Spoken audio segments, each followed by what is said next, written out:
चलो बढिया. तर अ, आज आपण सगळे जमलो आहोत, इथे भेटत आहोत.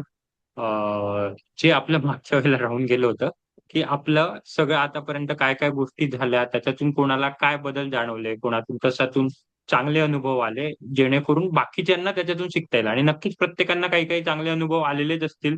काही-काही चुका झालेल्या असतील. चुका पण तेवढ्याच महत्त्वाच्या आहेत, की मी कदाचित हे केलं असतं तर अजून बरं झालं असतं किंवा मला ह्या गोष्टींचा खूप चांगला फायदा झाला, त्या बाकीच्यांनी आवर्जून केलं पाहिजे. मग त्याच्यामध्ये आपले आसनं झालं, आपलं श्वासावरती काम झालं, आपलं मौन झालं, उपवास झाला, जे काही आपलं झालं. बाकी तुम्हाला वैयक्तिक मी फोन करून बाकीच्या ताईंना काही-काही सांगितले असतील, त्यांना मला जे वाटतं करायला पाहिजे ते वगैरे. तर खूप साऱ्या ताईंना मी सांगितलं असेल, कदाचित ते बाकीच्या ताईंना माझ्याकडून सांगायचं राहून गेलं असेल, जे मी फोनवर सांगत राहतो. तर आजचा उद्देश तोच आहे. म्हणजे पुढे जाण्याच्या पहिले. मग पुढे जसं-जसं आता आपण शुद्धिक्रियेला जाऊ, पुढच्या ह्याला आता आपण स्टार्ट करणार आहोत पुढच्या गुरुवारी. खूप सुंदर अभ्यास असतो. पण त्याच्या सगळ्या जायच्या पहिले आतापर्यंत एक एक बेसिकली रिव्हिजन पण होईल आणि सगळ्यांना कोणत्या गोष्टींचा फायदा झाला, त्याच्यातून आपल्याला कसं शिकता येईल ते आपण बघणार आहोत. म्हणजे मी हा एकतर्फी सांगत असतो, तुम्ही एकतर्फी घेत असतात. पण जेव्हा बाकीच्या सगळ्या येतात, तेव्हा आपल्या बरोबरीच्यांना कसा फायदा होतोय किंवा तोटा होतोय किंवा कोणत्या गोष्टींमधून आपण अजून चांगलं करू शकतो, त्याच्यासाठी आता आपण इथे जमलो आहोत. ठीक आहे? एक-एक करून सुरुवात करूया. सुनंदाताई तुमच्यापासूनच सुरुवात करूया. आज माझं काम बिलकुल ऐकण्याचे आहे. आज माझं काम ऐकण्याचे आहे. आज मी श्रोता आहे, तुम्ही सगळे वक्ते. दररोज आता मी बोलत असतो. परत गुरुवारपासून मी टेक ओव्हर घेईल. पण आज मला तुमच्याकडून ऐकून घ्यायचं तुमचा टोटल सगळा अनुभव. बाकीच्या ताईंना तुम्ही काय सुचवाल? काय तुम्हाला फरक पडला? काही पण जे आपण 3 विंडो केल्या, जेवायमध्ये, भुकेमध्ये, वजनामध्ये, झोपेमध्ये, जे काही असेल विचारांमध्ये, कळत-नकळत मला माहीत नाही आता मला पण ऐकायचंय. कारण उपवासाचं पण माझं सगळ्यांचंच बोलणं राहिलेलं आहे वगैरे. तर एकदा मला काय सगळ्यांनाच तसा अनुभव सगळ्यांनी सांगायचा. Over to you Sunanda. नमस्कार सगळ्यांना. अ, माझा अनुभव तर अप्रतिमच आहे, प्रश्नच नाही काही. दादा, तुमच्या क्लास जॉईन केल्यापासून माझ्या आसनांमध्ये खूप फरक पडलाय. येस, मी तुम्हालाच पकडते. हं. आणि दुसरी गोष्ट म्हणजे मी पूर्वी 20 वर्षापूर्वी खूप छान योगा करत होते. पण आत्ता काय झालं होतं, 20 वर्षात सुटलं, मग मी पडले पलंगावरून, मग माझ्या कमरेचा प्रॉब्लेम सुरू झाला. मग सूर्यनमस्कार बंद केले. मग हळूहळू जेवढी माझ्यात ही आली होती ती सगळी कमीच होत गेली. आणि आसनांमध्ये जितकी क्लिअर व्हायला पाहिजे, जितकी व्यवस्थित व्हायला पाहिजे, ते बंद झालं होतं. तर पहिलं मी आसनांविषयी बोलतेय. तर मच्छिंद्रासन मी पूर्वी अंगठा धरू शकत होते मच्छिंद्रासन मध्ये, पण आता मी म्हणजे अगदी फक्त असंच हात करू शकत होते. तर माझा कालपासून गुडघ्याला हात लागायला लागलाय. असं करून गुडघ्याला हात लागायला लागलाय. म्हणजे मे बी थोडी चरबी कमी झाल्यावर, आणि आता वजनही वाढलेलं आहे. तेव्हा तेव्हा माझं 52 किलो होतं, आता 75 किलो आहे. तर तोही फरक आहे. पण वजनही कमी होईल आणि आसने करत जाईल तसं तसं अंगही वाळायला लागेल. दुसरी गोष्ट, स्थिरता आली आसनांमध्ये. अं, तिसरी गोष्ट म्हणजे मी सर्वांगासन जे तुम्ही काल करून घेतलं, ते कंबर उचललेल की नाही हे, म्हणजे तुम्ही जेव्हापासून म्हणतो तेव्हापासून मी घाबरलेली होते. पण मी कालही उचलली, आजही उचलली, ते महत्वाचं. ऍटलिस्ट थोडी होईना, पण उचलता आली, हे खूप महत्वाचं. मला काल कंबर भरून आली होती, तितकी आज नाही आली भरून, हे विशेष. पण मी तुमच्या व्यतिरिक्त घरी प्रॅक्टिस केलेली नाही त्या दोन्ही आसनां, दोन्ही दिवस. तिसरी गोष्ट, ओम म्हणायला सुरुवात केल्यापासून माझी झोप खूप सुधारली आहे.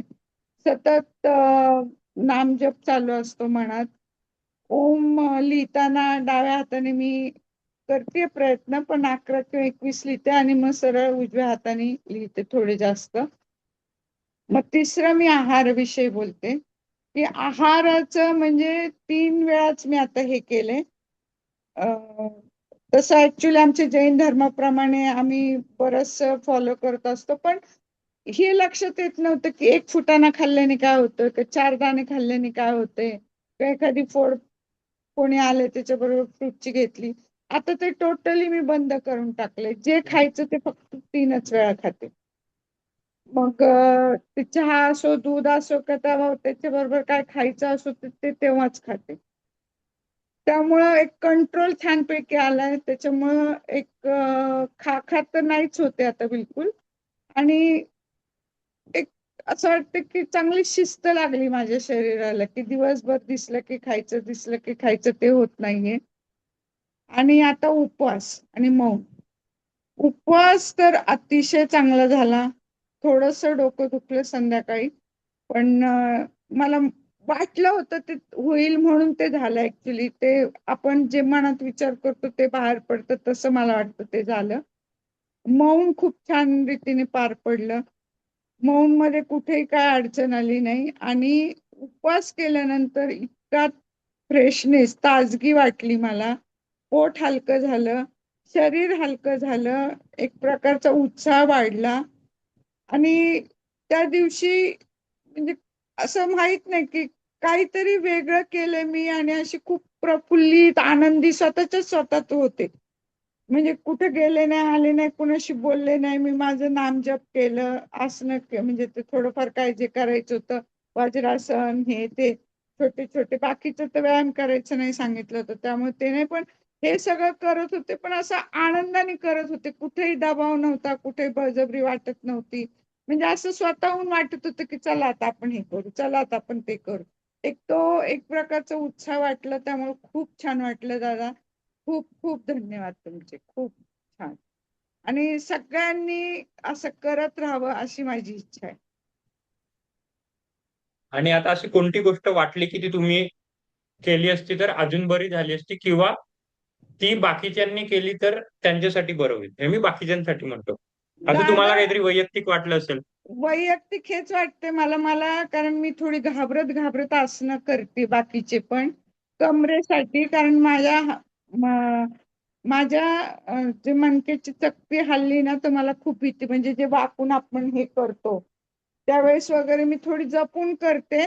पण ज्यांना करता येणं शक्य आहे त्यांनी खरंच आसनांची छान प्रॅक्टिस करा, आणि त्यातून नक्कीच फायदा तर नक्कीच होणार आहे, आणि शरीर आपलं लवचिक होणार आहे. की जे मी 20 वर्ष घाबरून केलंच नाही, आणि आता परत सुरुवात केलीये. तर आता असं म्हणेन की आता मी सोडणार नाही मरेपर्यंत.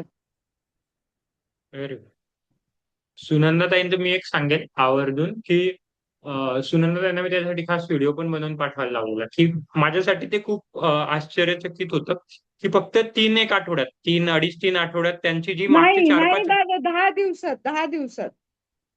बरोबर, 10 दिवसात झोप याच्यावर म्हणजे मला कॉन्फिडन्स होता की होतं, पण त्याला एक 15 दिवस लागतात, 20 दिवस लागतात, म्हणजे 1 महिना लागतो.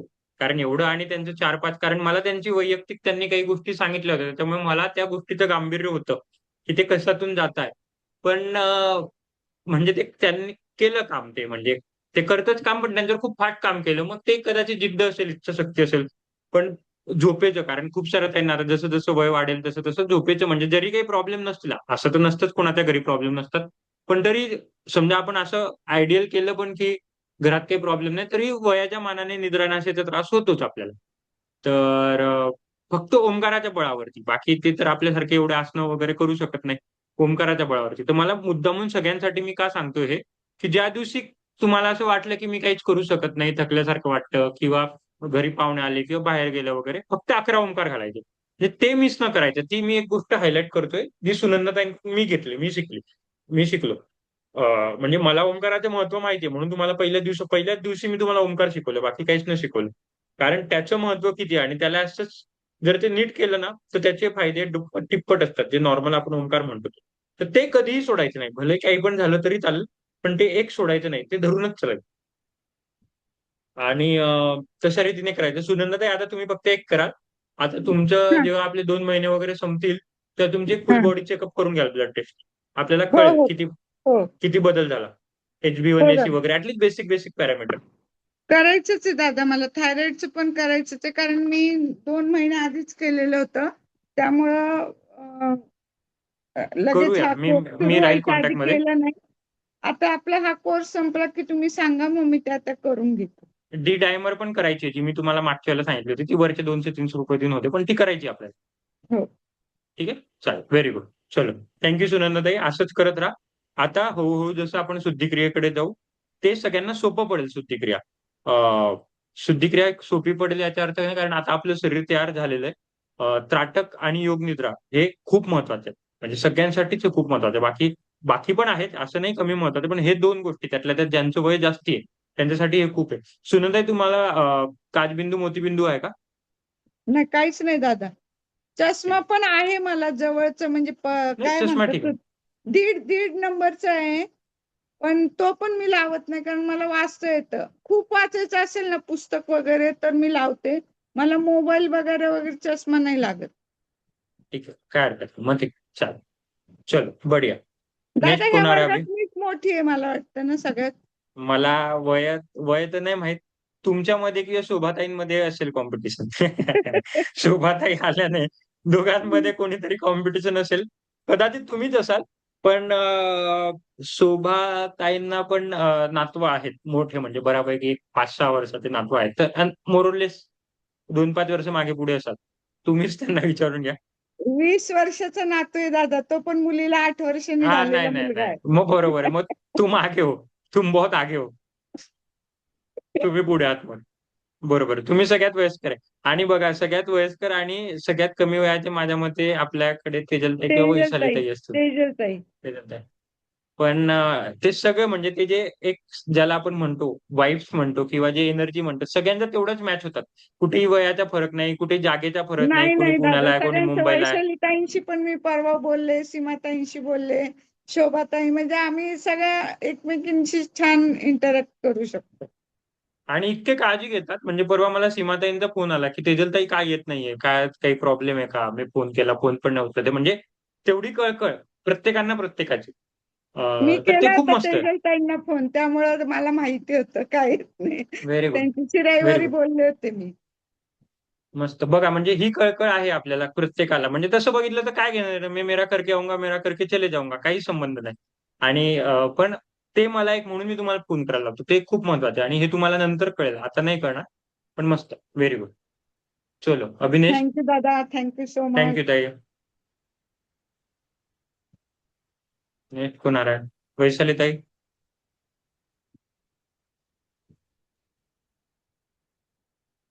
नमस्कार. मी आधी मौनचं आणि उपवासाचं सांगते. म्हणजे माझा भाऊ जो आहे तो चतुर्थी कायम निरंकार धरतो. तर ते असं त्याचं बघून मला खूप वेळा वाटायचं की आपण करूया, पण ते कुठेतरी मेंटली नाही नाही होणार. आणि मी तुम्हाला जर सांगितलं तसं मला एकदा खूप सिव्हिअर ऍसिडिटी झाली होती की ऍडमिट करावं लागलं होतं. आणि तेव्हा असं झालं होतं की दुपारपर्यंत मी काही खाल्लं नाही आणि दुपारी मी चिप्स खाल्ले. आता ते चुकीचं खाल्लं त्याने मला नंतर 2 दिवसांनी ऍसिडिटी झाली. पण डॉक्टरचं म्हणणं उपवासाने झाली, कशाला उपवास पकडतात. मग मेंटली ते फिक्स झालं की मी काही नाही खाल्लं तर मला ऍसिडिटी होते. त्यामुळे आता मला वाटत होतं की होणारच नाही, मला खूप ऍसिडिटी.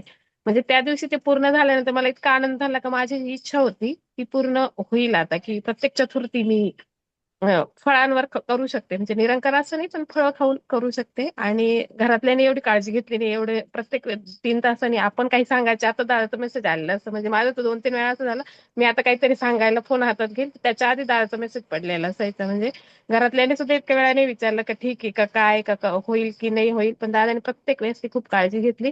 मी जसं सांगितलं, पिरियड्स आधी आल्यामुळे माझी खूप दिवसांची इच्छा होती. पारायण ते झालं, ते कंटिन्यू करते.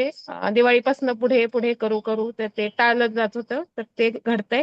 आणि 11,111 नामस्मरण त्या दिवशी मी केलं, व्हेरी गुड. काउंटर घेऊन. बाकीचं असं तर सतत सुरू होतं, पण काउंटर घेऊन तेवढं झालं. आणि 21 वेळा गणपती अथर्वशीर्ष, म्हणजे ते पण मला दुर्वा वाहून करायचं होतं, तर ते पण झालं. जसं दादाने सांगितलं होतं, काहीतरी इमॅजिन करा तुम्ही तुमच्या पद्धतीने, खूप हळूहळू देवाचं नाव लिहा, काही लिहा. मग मी असं इमॅजिन केलं की स्वामींच्या मूर्तीवर आई थांब. सोनचाफेचा एक मिनिट. सोनचाफ्याचा वर्षाव होतोय, तर तेही मला अगदी छान इमॅजिन झालं. म्हणजे या सगळ्या गोष्टी मला तेव्हा लक्षात आल्या. योगासनांचाही खूप फरक आहे, ओंकाराचा आहे. सुरुवातीचं माझं असं झालं, 2-3 चर्चासत्र मी काही कारणाने एक तर जॉईन होत होते, होत नव्हते, किंवा ते घडत नव्हतं. आणि मग तसं काहीतरी आयुष्यात घडलं. आणि म्हणजे प्रॅक्टिकली ते घडलं. आणि मग नंतर मी ते थेरी लेक्चर ऐकलं. म्हणजे मी म्हंटल प्रत्यक्ष अनुभव कधी घेतला, तर प्रॅक्टिकली ते घडून गेलं. आणि मग नंतर कार्य करायचं होतं की नाही होतं तेही लक्षात आलं. म्हणजे त्या चर्चासत्रांचाही फायदा झाला. त्याचबरोबर योगासनांचाही फायदा झाला आणि कधी कधी असं कंटाळा येतो की करावं नाही करावं उठावं. पण अलार्म वाजला की 5 मिनिटांनी एखाद दिवशी खूप थकलेला असला तरी लगेच क्लिक होतं की नाही आवरायचंय आणि मग परत योगाच्या क्लासला जायचं, त्याच्यामुळे उठलंच पाहिजे. लग्नाच्या कालावधीत माझं जागरण झालं होतं, मग मी फक्त लेक्चरला जॉईन करून ठेवलं, मी करत नव्हते. तरी माझा मुलगा म्हटला, आई तू जॉईन का नाही केलं? तर मी म्हटलं, म्हणजे त्यांच्या लक्षात आलं की मी जॉईन केलं, पण मी पोळ्या करते, मी फक्त चालू करून ठेवलंय. तर तो मला म्हटला की तू का नाही जॉईन केलं? म्हटलं मी उशिरा उठले, माझा स्वयंपाक राहिलाय. तरी त्याने तेच सांगितलं की मग तू लवकर उठायचं आणि स्वयंपाक करायचं. म्हणजे माझ्यापेक्षा त्यालाही ती काळजी आहे आणि तो बदल माझ्यात आणि त्याच्यातही दिसतोय. ओमकार तो आठवणीने कधी कधी संध्याकाळी आई चल आपलं ते राहिले तर तेही करतात. ही छान गोष्ट मला दिसून आली. आणि एक महत्वाचं की दुसऱ्यांना बघून कसं आपण मलाच माहिती की तेजलताईच माझ्यापेक्षा लहान आहेत, बाकी सगळ्या मोठ्या आहेत. पण सुनंदाताई सगळ्यात मोठ्या असून जेव्हा त्यांचा ग्रुपला व्हिडिओ येतो की मी हा स्वाध्याय केलाय तो केलाय, तसं खूप छान वाटतं. अरे म्हणजे मी त्या दिवशी पण त्यांना म्हटले की मला कधी कधी मी कंटाळा केला तर मग नाही त्या करू शकता, तर मग आपण नाही काही तर थोडं, मग नाही काही झालं तर मी स्टेप्स तरी कम्प्लीट करून घेते का नाही, मग आपण ते तरी केलं पाहिजे. म्हणजे याचाही आपल्या खूप गोष्टींचा छान परिणाम होतो. या सगळे छोटे छोटे बदल आहेत पण जे घडतायत. आणि काही गोष्टी थेअरी माहिती होती पण प्रॅक्टिकली मी ते वापरत नव्हते. म्हणजे जे रिव्हर्स काउंटिंग आहे, मी ते मुलांना सांगायचे किंवा क्लायंटला सांगायचे की खूप तुम्हाला राग आला तर तुमची थॉट प्रोसेस चेंज करायची तर रिव्हर्स काउंटिंग करा. आता मी स्वतःसाठी पण ते फक्त रागाच्या बाबतीत वापरलं होतं. ते मेडिटेशन वापरू शकतं हे माहितीच नव्हतं मला. म्हणजे गोष्ट माहिती होती पण ती वेगळ्या पद्धतीने वापरली जाऊ शकते हेही समजलं. म्हणून कदाचित ते रिव्हर्स काउंटिंग माझं खूप पटकन होतं, कारण मी ते ऑलरेडी करत होते. तर मग मी आता त्याच्यात परत कधी कधी असं स्वतःलाच टार्गेट देते की 7 नंबर ऑड डिजिट सोडून करायचं. म्हणजे का, तर मग तिथेच व्हेरी गुड. जास्त लक्ष केंद्रित होईल. तर हेही मी करते. तर मग या सगळ्या गोष्टींचा मला खूप छान अनुभव येतोय आणि होतोय. त्याच्यासाठी खूप सारे थँक्यू दादा. हॅलो. हा करतो की नाही ओमकार? हॅलो. करतो करतो. करा त्याची नाही. याची पण मला रेकॉर्डिंग पाठवत जात आहे. हो हो. ऐकलं का दादा? दररोज रेकॉर्डिंग पाठवायची आईसोबत. ओमकार करतील ना रोज. हम्म. मग रेकॉर्डिंग पाठवायची. चालेल ना, प्रॉमिस कर. आईचा मोबाईल घ्यायचा आणि तुझी पाठवून द्यायची. आईच्या वर थांबायचं नाही. ते तिच्यानुसार करेल, तू तुझी पाठवून द्यायची. चालेल ना, चालेल का नाही? हो का नाही? हम्म. Very good. मस्त. वैशाली ताई, आणि तुमची ती 7-7 ची जी मेथड आहे ती सगळ्यांना सांगा, म्हणजे सगळ्यांना ती फायद्यात पडेल. हा. तुमची जी नक्की मेथड आहे. हम्म. चालेल. ओके. ते म्हणजे काय करायचं की 100 पासून स्टार्ट केलं तर मग नंतर आपल्याला पाठवून जातं. तर मग आपली तरी थॉट प्रोसेस सुरूच असते. म्हणजे इकडे आपण काउंटिंग करत असतो. तर मग 7 डिजिट सोडून द्यायचे. म्हणजे आता 100 आहे तर 100 ने 7 सोडले तर 93. मग 93 ने परत 7 सोडले तर मग तो किती नंबर येईल, हे याच्यासाठी की मग सगळं कॉन्सन्ट्रेशन त्या नंबरवरच राहतं. ऑड नंबर आहे 5, 3 एक आपल्याला अंदाज असतो की नाही हाच नंबर येईल. तर इथे थोडासा सुरुवातीला गोंधळ होतो. म्हणजे हे तुमचा राग डायव्हर्ट करण्यासाठी पण उपयोगाचं आहे किंवा आता तुमच्याकडून मला कळलं की ते मेडिटेशनसाठी पण आहे. मी ही टेक्निक बाकीच्या याच्यासाठी पण, की अति राग येत असेल तर मग ह्या पद्धतीने करत जा. ताई एक प्रश्न विचारू का? म्हणजे 100, 99, 98, 97 सोडायचा आणि मग नाही नाही 96. तसं नाही. 7 नंबर सोडून दे, म्हणजे 7 डिजिट सोडून द्यायचे. आता समजा आपण 100 म्हटलं तर मग 100 नंतर 7 डिजिट सोडले तर किती येईल? 93. मग परत 7 डिजिट सोडले तर किती येईल, त्या पद्धतीने. हो. म्हणजे म्हणजे 7 डिजिट बेसिकली सोडत चालायचं. वजाबाकी करत जायची आणि आपलं मेंदू हा, एंगेज ठेवायचा. वजाबाकी. मग तुम्ही 7 ने वजा हम्म. करा, 8 ने वजा करा, 9 ने करा. 8 ऑड ने वजा नंबरने करा. केलं तर डोक्याला अजून काम ऑड पडतं. असं इव्हन आपल्या नंबर. तोंडी पाठ असतं. हा, मग तीच पद्धत आहे. तसं. मग तुम्ही त्याला कसं, म्हणजे बेसिकली मेंदूला जास्तीत जास्त एंगेज ठेवायचं. तर ही मेथड चांगली हम्म. आहे. आता पुढच्या वेळेपासून मी पण ही ऍड ऑन करत जाईल. हा एक फायदा असतो एक चालेल. दुसऱ्यांकडून लर्निंग करायचा. म्हणजे अजून हम्म. एक्स्ट्रा ऍड चॅलेंज येते. म्हणजे मस्त आहे. Very good. दादा अजून एक गोष्ट सांगायची राहिली ती म्हणजे तुम्ही बोला ना. बारकावे काढता आमच्यातले आणि तुम्ही ते सुधारायला मदत करताना ही खूप मोठी गोष्ट आहे की त्यामुळं आम्हाला म्हणजे मी तर म्हणते की चूक व्हावी माझ्याकडून की मग तुम्ही ते सांगाल की नाही सुनंदाताई असं करा, सुनंदाताई तसं करा. कारण काय होतं की आम्ही योगातले नाही, आम्ही कधी योगा शिकलेलो नाही. मी तुमच्या सारखंच असं कोणाबरोबर तरी कोणाबरोबर तरी करून केलेले. तर जो शिक्षक असतो आणि जो विद्यार्थी असतो तो हा फरक आहे की आम्हाला बारकावे माहित नाही पण तुम्हाला माहिती. आणि खरंच सांगते माझ्या आयुष्यातला पहिला योग शिक्षक असा आहे की तो मनापासून सगळे बारकावे आम्हाला सांगतो. की सकाळी कपालभातीचं मी पूर्वी करत होते रामदेव बाबा कडून, म्हणजे टीव्हीवर बघून शिकले होते तेव्हापासून. माझी कंबर नेहमी दुखायची कपालभाती करताना. आज बिलकुल मला त्रास झाला नाही कपालभाती करताना. काय कारण असेल सुनंदाताई? चला मी आज त्याचं मागचं थोडं सांगते. काय कारण असेल? कारण तुम्ही काय सांगितलं, पूर्ण श्वास भरा, पूर्ण व्हेरी खाली गुड, करा आणि व्हेरी गुड, मग अर्धा श्वास घेऊन सुरू करा. दादा तसं मी कधीच केलं नव्हतं. Very good. बरोबर, बराबर पकडाय. काय होतं, जेव्हा श्वास रिकामा नसतो आणि कपालभाती केला ना, तर जो आपला मधला श्वास असतो ना, तोच आपटला जातो आपल्या शरीरात. आणि तो जेव्हा आपटला जातो, तेव्हा मग त्रास होतो. कधी पण जो आपण फ्रेश इनहेल करतो, तो आपटला गेला पाहिजे. म्हणजे कधी पण आपण कसं सांगू, भांडे धुतो तर स्वच्छ पाण्याने धुऊ ना, घाण पाण्याने तर धुणार नाही. कपडे धुऊ तर स्वच्छ पाण्याने धुऊ. तसंच कपालभाती मी सांगितली ही शुद्धिक्रिया आहे. तर ही शुद्धिक्रिया म्हणजे पूर्ण शरीरात जो आपण साफ-सफाई करतोय, तर ती फ्रेश श्वास घेऊन करतो. म्हणजे पहिले घेतो, पूर्ण सोडून देतो, पूर्ण रिकामा करून घेतो, मग फ्रेश घेतो अर्धा आणि मग सोडू. हे त्याच्या मागचं कारण आहे. आता खूप गोष्टी तेच मी तुम्हाला सांगू शकत नाही. पण आज तुम्ही पॉइंट आउट केलं म्हणून मला वाटलं, की ही गोष्ट सांगायला पाहिजे. तर त्याच्या मागचं हे कारण आहे. म्हणून कपालभाती कधीही डायरेक्ट करायचं नाही. पहिले पूर्ण घ्यायचा, पूर्ण सोडून टाकायचा. म्हणजे आता तुमचं पूर्ण रिकामं झालंय आणि जो घ्याल आता ते पूर्ण पाणी स्वच्छ आहे. आता तुम्ही तुमचे भांडे, कपडे धुवू शकता. As simple as that. मग त्याच्याने येस कोणता दादा. त्रास पण नाही होत आणि बाकी गोष्टी बरोबर राहतात. Very good. मस्त. वैशालीताई, मस्त. असंच करत राहा. उन्हाळ्याच्या सुट्टीचा पुरेपूर फायदा घ्या. अशी संधी परत मिळणार नाही. फुल वसूल करा ही सुट्टी. हो, त्याचा फायदा आहेच. आणि मी पण असं खूप वेळा म्हणजे युट्यूबला बघून योगा करूया, पण ते होत नाही. आणि दरवर्षी कॉलेजमध्ये किंवा किंवा स्कूलमध्ये 21 जूनला फक्त एका दिवशी करायचं. मग त्या दिवशी नाही जमलं. पण आता तुम्ही प्रत्येक म्हणजे मी तुम्हाला पहिल्या दिवशी म्हटलं ना, 3 अंतर घ्या, पण ते किती घ्या. आता तुम्ही जसं म्हटलं की प्रत्येकाचे खांदे वेगवेगळे असतात, त्याच्यामुळे खांदे एवढं, तर तुम्ही सांगितलं 3 पावलं घ्या.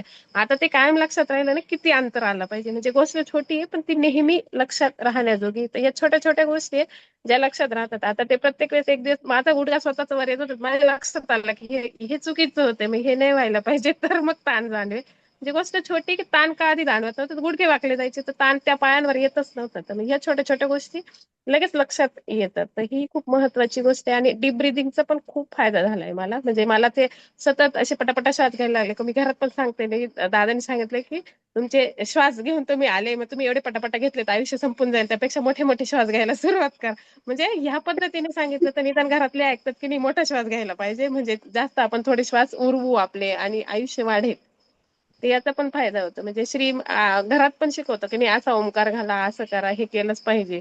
ते तो इतरांना पण सांगतो. आणि काउंटर मी ज्या दिवशी आणलं त्या दिवशी त्याला पण मागवलं होतं, ते आधी मागवलं होतं, तर तेव्हा मी त्याला लक्षात यायला सांगितलं होतं की मोठ्याने म्हणायचं श्री स्वामी समर्थ, मग एकदा बटन दाबायचं.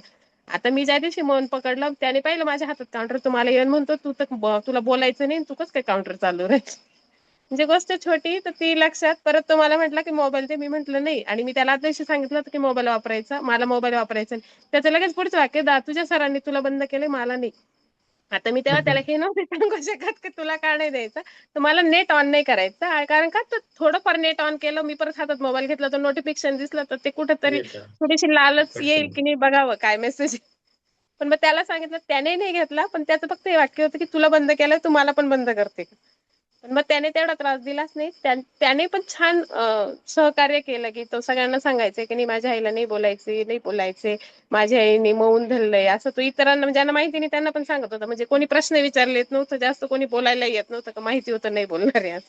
म्हणजे माझं काम त्याने खूप सोपं केलं.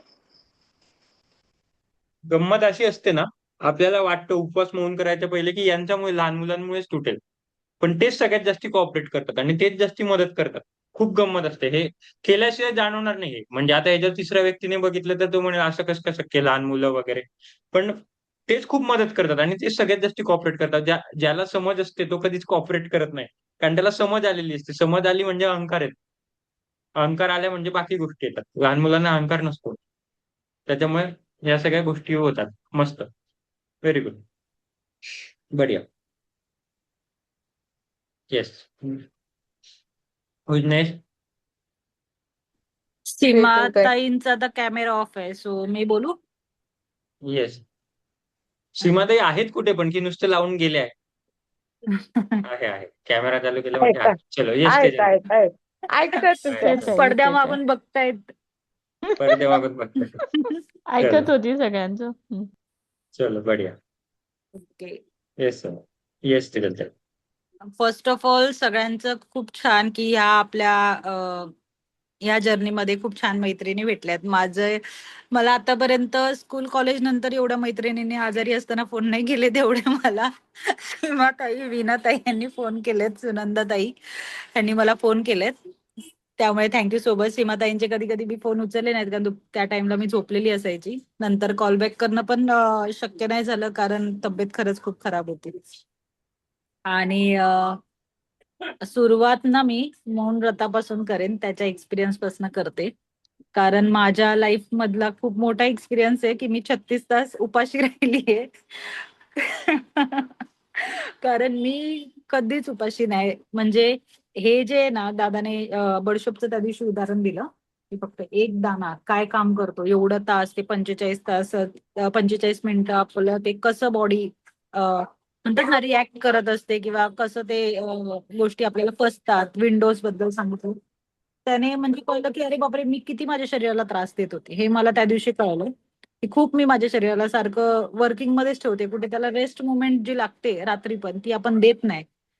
त्यामुळे आणि मौन व्रत म्हणजे त्या दिवशी तर खूप छान झालं. म्हणजे त्याच्यानंतर तर मीच आपोआप स्वतःच ठरवले की नाही मौनच घ्यायचं, उगाच चिडचिड नको. म्हणजे चिडचिड माझी खूप शांत झाली त्याने. अ, कारण त्या दिवसापासून ऍक्च्युली दादाला पण म्हणजे माहिती होतं की मला पिरियड्स आलेले. खूप मलाच वाटलं नव्हतं की मी कसं करू शकेन की नाही. पण मी सकाळीच मिस्टरांनी तोंडाला चिकटपट्टी लावल्यामुळे माझं मौन पण खूप छान झालं. मेन गोष्ट पाणी आणि फक्त संध्याकाळी थोडेसे फ्रुट्स, थोडेसे म्हणजे टरबूजचं फक्त अर्धा टरबूज तेवढंच मी खाल्लं. बाकी त्या 36 तासामध्ये काहीच नाही, फक्त पाणी पाणी आणि पाणी. आणि खूप छान वाटलं. म्हणजे असं मला वाटलेलं की त्रास होईल, डोकं दुखेल किंवा आणखी काय वाटेल, काहीच नाही झालं. खूप छान दिवस गेला. Thank you so much. माझ्यातलं एक हिडन गोष्ट दादाने दाखवून दिली की येस तुम्ही हे पण करू शकता. और बहुत हिडन है, खूप निकालना है खाली बाहर. बहुत कुछ छुपा के रखा है सब लोगों ने. आणि आसनं म्हणजे मी योगा योगा ऐकलेलं आणि थोडीफार वरच्यावर काहीतरी कोणतरी करतं तसे बघून फक्त करत होती. पण इथे आल्यानंतर ह्या आसनांनी म्हणजे माझी बॅक पेन वगैरे होती ना ते मच्छिंद्रासन वगैरे जे सुनंदाताई आता बोलत होत्या त्या खूप छान, म्हणजे मला बॅक पेन साठी वगैरे खूप रिलीफ भेटला आणि खूप छान प्रकारे मी करते आहे. ओमकार बद्दल बोलायचं तर ओमकार पासून ना झोप खूप छान लागायला लागली. आणि सकाळी उठल्यावर 108 म्हणजे त्या दिवशी श्वेता ताईंनी सांगितलं सकाळी उठल्या उठल्या ते 108 वेळा करूनच मग जे आपण बोलायचं तसं तेव्हापासून ते सुरुवात केल्यापासून ना काय माहिती, म्हणजे एक तर ते मौन व्रत आपलं, त्यानंतर फास्टिंग आणि हे त्यानंतरचा जो झालेला तो लेक्चर, त्याने ना एवढं एक माइंडच चेंज करून गेलंय. म्हणजे एवढं शांत झालंय ना मन, म्हणजे इनर पीस बोलते मी माझा स्पेशली. कारण मी खूप हायपर असते नेहमी, पटापट पटापट पटापट सगळं असं करणं वगैरे काम पण, म्हणजे कामामध्ये पण शांतता आली आहे आणि म्हणजे बोलण्यात पण म्हणजे शांत व्हावं. मला असं वाटतच नाही कोणाशी की उगाच बडबड करावी, उगाच चिडचिड करावी. इवन मौन व्रताचा तर एवढा फरक बेस्ट वाटला मला की मी विनाकारण घरामध्ये उगाच आपण बडबड बडबड करत असतो. गेले किती वर्ष, आता मी 32 वर्षाची आहे, गेले 32 वर्ष लाईफ मध्ये कधी एवढं शांत बसलो नसतो आपण. सतत आपल्या ह्या तोंडाला आपण बडबडच करतोय. पण त्या दिवशी नंतर कळलं की नाही, शांत राहणं पण किती गरजेचं आहे. आणि ओव्हरऑल एक्सपिरियन्स खूप छान. आहाराबद्दल तर म्हणजे किचन मध्ये मी किती सगळ्यात चुकीच्या गोष्टी करायची हे मला खूप कळलं. आणि आता तर असं नाही पर्टिक्युलरली की आपण दादा म्हणतो म्हणजे अलर्टच राहायचं, ह्याने तुमचं म्हणजे जास्त ओव्हर तुम्ही करायला गेलात म्हणजे सगळ्या गोष्टी नीट तर तुमचा कोर्टिसॉल उगाचा वाढेल, टेन्शन घेऊ नका. पण टेन्शन असं नाही, पण प्रत्येक वेळी ते अलर्ट भेटतो की नाही हे नाही, हे चुकीचं करते, हा विरुद्ध आहार होतोय, असं नाही, हे गोष्टी असं करूया. त्याने कुठेतरी इन फ्युचर म्हणजे हे जे काय नॉलेज जे भेटलंय ना ते इन फ्युचर आमच्या लाईफमध्ये खूप छान पॉझिटिव्ह बदल आहारातून पण होईल सगळ्यांच्याच लाईफमध्ये. त्यामुळे हे दादा तुमचे जे चर्चासत्र आहेत ना, जे थेरी लेक्चर तुम्ही घेताय ते खूप बेस्ट आहेत. आणि आसनं वगैरे तर लोक युट्यूब इकडून तिकडून तर शिकू शकतात. म्हणजे कसं ना कसं वरच्यावर शारीरिक हालचाल त्या होत राहतील. पण हे जे लेक्चर्स जे तुम्ही घेताय ना, त्यातून आमची लाईफ खरं तर नीट चांगली सुधरेल. आणि माझे इन्स्पिरेशन आहेत सुनंदाताई. मी मी सुनंदाताई माझे इन्स्पिरेशन. मी पहिल्या दिवसापासून बोलते, त्यांना बघितल्यावर एक वेगळीच पॉझिटिव्ह एनर्जी वाटते. आणि म्हणजे हे करतायत, अरे बापरे ह्यांनी केलं आणि मी आज केलंच नाही ओंकार, असं मग ते एक रिमाइंडर भेटत जातो स्वतःला ग्रुपमध्ये. अरे ह्यांचे आले, विनाताईचे एक प्रॉपर असतात सगळे, मग ह्यांचे आले तर नाही आपण चुकतोय कुठेतरी, आपण कमी पडतोय. ह्या एज मध्ये हे करू शकतात, जसं आता वैशालीताई म्हटलं, तर आपण करूच शकतो. आणि ते कंटिन्यू करायचं आणि स्वतःची हेल्थ पण सांभाळायची आणि घरातल्यांची पण सांभाळायची. देखा ग्रुप पे डालने का फायदा, हेच मी पहिल्या दिवसापासून सगळ्यांना ओढत सांगतो, ग्रुपवर टाका टाका. कोणाला कसं इन्स्पिरेशन मिळेल ते कळणार नाही. आणि अजून एक गंमत सांगतो, आता तेजलताई श्वेताताईंचं म्हटलं, त्यांना ती गोष्ट त्यांनी जी काही पकडली 108 वगैरे, त्यांच्या आयुष्यात जो बदल घडायचा तो घडून गेला. मी आज संध्याकाळी ग्रुपवर टाकणारच होतो, पण मला वेळच नाही मिळाला, कामाकामात. मी आपलं झाल्यावर टाकेल. गंमत अशी होती की आत्ताच श्वेताताईंचा मला मेसेज आला, एक 6 6:30 वाजता. मी ते टाकणार होतो स्क्रीनशॉट, पण विसरलो. की त्यांनी कुठेतरी त्या दिवशी बघता बघता, ते असं सहज आलेल्या, त्यांना इच्छा होती, ते आल्या. आणि सुनंदा त्या दिवशी ड्राईव्ह करत होत्या. तर त्यांचा तो एक असेल मनात काही न्यूनगंड की मला कारची ड्राईव्ह नाही करतायत किंवा घाबरत असतील वगैरे. त्या कारच्या ड्राईव्ह शिकल्या आणि आज मला मेसेज केल्या की आता मला कारची ड्राईव्ह येते, आता मी ड्रायव्हिंग क्लास लावला, शिकले. आणि थँक्स टू सुनंदाताई. म्हणजे त्यांनी सुनंदाताईंकडून घेतलं, तुम्ही ते श्वेताताईंकडून घेतलं, अजून कोण कोणाकडून गेलं आपल्याला हे माहित नसतं. म्हणून मी सांगतो की म्हणजे आज ते ड्रायव्हिंग शिकायला लागले. आता मी ते ग्रुपवर टाकेल. ग्रुपवर अजून एक असं ताई आहे, कविताताई. ते त्यांना मी टाकेल की कविताताई, आता तुमचा नंबर आहे. त्यांना त्यांना पण एक इन्स्पिरेशन ड्रायव्हिंगसाठी. पण आता आपण कुठे, आपण आलो होतो आसनं शिकायला, आपण आलो होतो शरीराचं, पण काय कुठला संबंध? पण तो एक एक ते ड्रायव्हिंग शिकून चालल्या गेल्या असं. म्हणजे कोणत्या गोष्टींची कुठे लिंक लागेल ना, हे नसतं. म्हणून मी नेहमी सांगतो की ग्रुपवर टाका, एक छोटे व्हिडिओ बनवून टाका, मेसेज बनवून टाका. ऍटलीस्ट जे ओंकार करताय ते टाका, हे करा. त्याच्याने कोणाला एक स्पार्क भेटेल, कोणाला धक्का लागेल की आज माझं झालं नाही, आज नाही झालं. त्याच्याने खूप फायदा पडतो. बाकी असंच काही रॉकेट सायन्स नाही, असणं काय सगळे हे नाही वगैरे, सगळेच करतात वगैरे. पण तेच रेग्युलरिटी आणि डेडिकेशन असतं ना, ते एक दुसऱ्यांना पाहून करतात. आणि राहिला प्रश्न जो तेजल त्यांनी सांगितला, खूप महत्वाचा पॉईंट येतो की योगासनं आपल्याला माहित नाही आपण कधी करू, कधी नाही करणार आता भविष्यात, किंवा किती शरीर साथ देतं, किंवा किती भौगोलिक स्थिती साथ साथ देते वगैरे. खूप वेळेला जमत नाही वगैरे असं. पण जसं आता आहाराचं सांगितलं ना, आता जसं तर मला सगळं माहिती आहे. पण आता माझ्याकडून पण आता बाहेर राहतो, तर विरुद्ध आहार होतो, सगळं होतं. पण एक असणं, माहीत असणं. मला माहिती आहे की माझ्या विरुद्ध आहार झालाय, मग मी त्या दिवशी दुसऱ्या दिवशी थोडं, एक तर जसं एक फास्ट गॅप मिळेल तसं एक पटकन उपवास करून घेईल, म्हणजे जे काय घाण आहे ती सगळी बाहेर पडून जाईल. किंवा मग एक कॉन्शियसनेस असते की मी हा चुकीचं करतोय. भलेही ऑप्शन नाही, की असं नाही की इथं चुकीचं खाऊच नका. आता आपण जगतोच असं आपण मॉडर्न त्याच्यामध्ये, की पर्यायच नाही. खावंच लागतात काही गोष्टी. तुम्हाला पण खाव्या लागतात. सगळ्या गोष्टी माहीत असून खाव्या लागतात. पण मग अवेअरनेस असणं खूप महत्वाचं आहे. ते तुम्हाला आयुष्याच्या शेवटच्या क्षणापर्यंत हे कामं पडणार आहे. भलेही कोणती, एक हे असो आणि एक ओंकार आणि एक मौन सगळ्यात महत्वाचं. मौनची पण कमाल अशी आहे ना, की तुम्हाला मौन नाही, भलेही काही करा की नका करू, मौन केलं ना, तर भयानक शांतता वाटते. इतकी भयानक ना, म्हणजे आता अजून मी तुमच्याकडून करून घेणार आहे. पहिलीच वेळ होती. आपल्याला जर शांतता होते, आणि जर तुम्ही बघितलं ना, तर 50% ते 60% घरातले वाद किंवा जे कटकटी किंवा जे आपण म्हणतो ते तिथेच कमी होऊन जातात. आणि मग ते आपल्याला कळतात जेव्हा दुसऱ्या दिवशी मौन तुटतं त्या दिवशी, की ह्या सगळ्या अनावश्यक होत्या. म्हणजे त्याला काही अर्थच नव्हता. ऍक्च्युली दादा, आय रिअलाइज दॅट की खूप अशा गोष्टी होत्या की ज्याची गरजच नाहीये, आणि तिथे म्हणजे नाही. माझी वायफळ बडबड होत होती. आणि ह्याची गरज आहे, म्हणजे इव्हन मुलीच्या मागे पण, म्हणजे छोट्या मुलं, म्हणजे आपण सारखं त्यांना हे करू नको, ते करू, अरे ह्याची काय गरज आहे, त्याची काय गरज आहे, म्हणजे आपण ना विनाकारण आपलं बडबड बडबड चालू असते, आणि ह्याची खरंच गरज नसते. मला खूप रिअलाइज झालं. त्यामुळे त्याच्यानंतर एवढं शांत झाले ना, की म्हणजे अरे, तू अक्षरशः काल आम्ही बाहेर गेलेलो सगळेजण, आणि माझा मोबाईल लक्षात पण नाही, माझा घरीच राहिला. आणि नंतर थोडं, अरे तू मोबाईल नाही आणलास, तू मोबाईल आणलास सगळं, म्हटलं नाही. आणि आम्ही 5-6 तासानंतर आलो, तरी काय कुठे वाटलं पण नाही. आल्यानंतरही त्या मोबाईल बघायची इच्छा नाही झाली. नाहीतर नेहमी आपण पहिलं बघत असतो कोणाचा मेसेज आलाय, काय नोटिफिकेशन आले, बघत असतो. मी सरळ नेट ऑफ करून तसंच ठेवून डायरेक्ट दुसऱ्या दिवशी बघितले कोणाचे मेसेज काय आले ते. असं नाही की आपण दुसऱ्यांना इम्पॉर्टन्स देत नाही, पण आपली प्रायव्हसी आणि आपलं शांत राहणं हे पण खूप गरजेचं आहे. आणि कुठेतरी दिस इज नॉट अबाउट इम्पॉर्टन्स. एक असं असतं ना, की मी जसं म्हणतो, मी पहिल्या दिवशी पण म्हटलं होतं, मी असणं किंवा नसणं सेम आहे. माझे अस्तित्व मी आहे किंवा नाहीये. याला विपश्यनेमध्ये खूप चांगलं म्हणतात, की हे क्षणभंगूर आहे सगळ्या गोष्टी.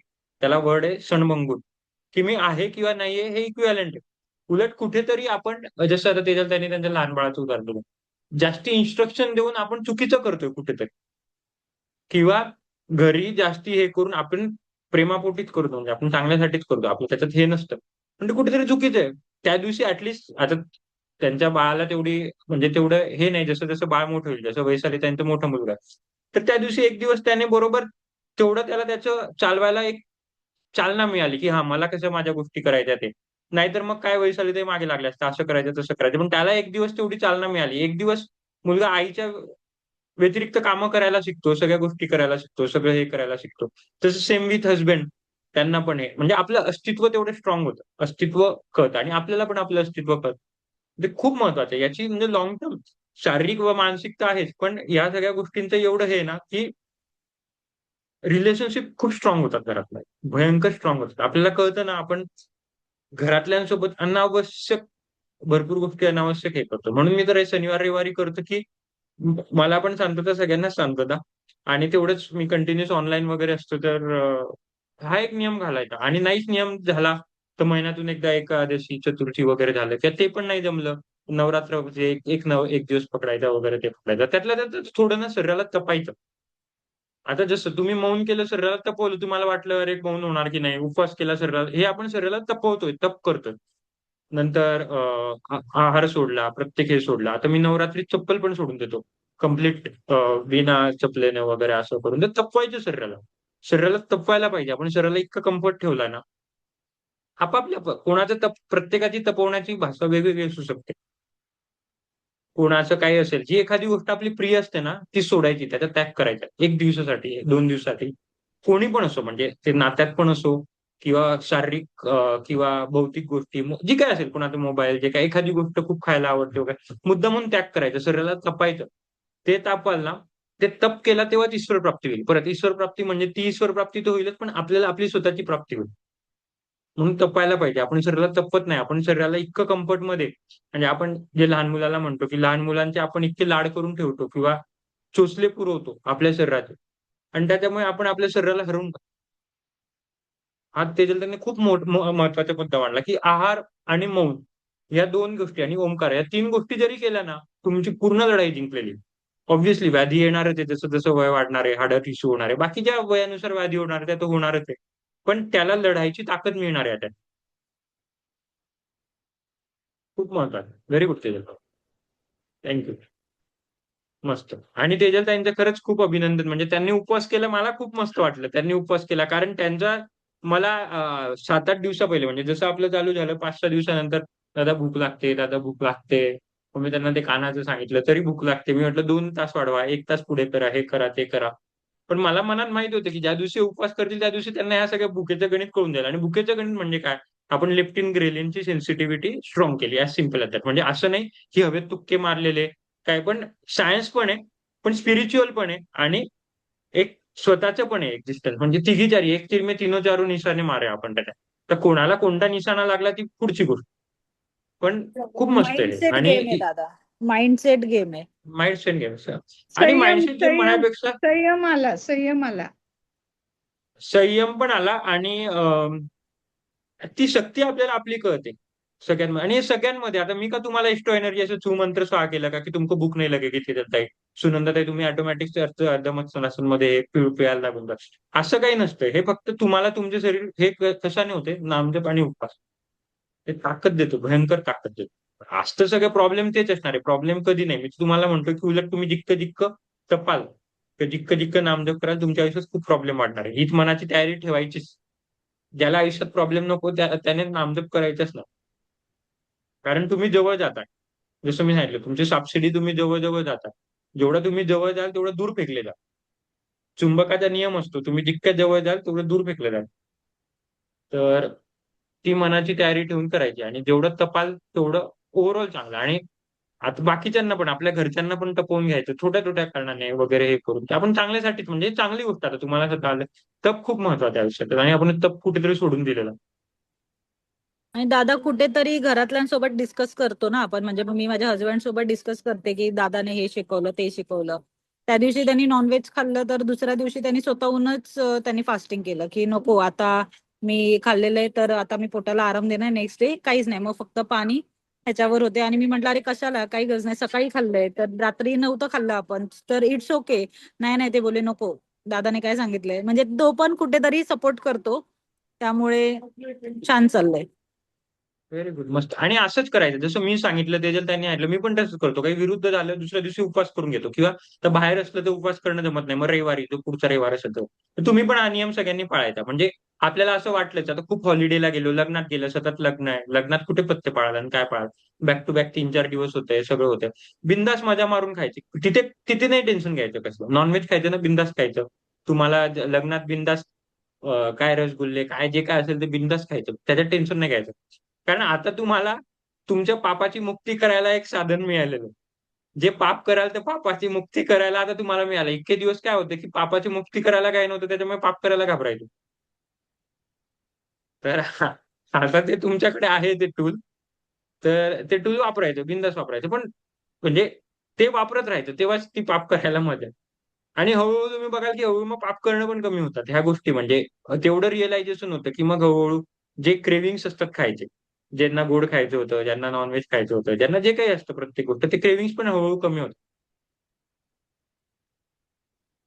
हे मत आहे. Yes, very good. दादा थँक्यू बोलत तेजल. होता त्याच्यामुळे मी थांबली होती. कारण नाही नाही, दादाचं मी बोलणं महत्वाचं होतं. हा हम्म. नाही काय हरकत. येस सीमा. अं, आधी मी योगासनाबद्दल बोलेन.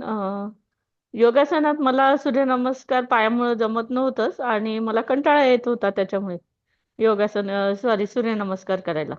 तर त्याच्या क्लासमुळे मला ते दादा असल्यामुळे ते करावंच लागते आणि ती चांगली गोष्ट आहे. त्याच्यामुळे तो एक फायदा झाला. बाकीचे आसनं तर मी रेग्युलर करत होती. 3 वर्ष झाले मी सौरभ बोथरांचं करत होती आणि आधी मी स्पोर्ट्सवाली असल्यामुळे मला ती सवय आधीपासून आहे, शाळेत असल्यापासून. तर त्याच्यामुळे तो योगाचा हे नव्हता.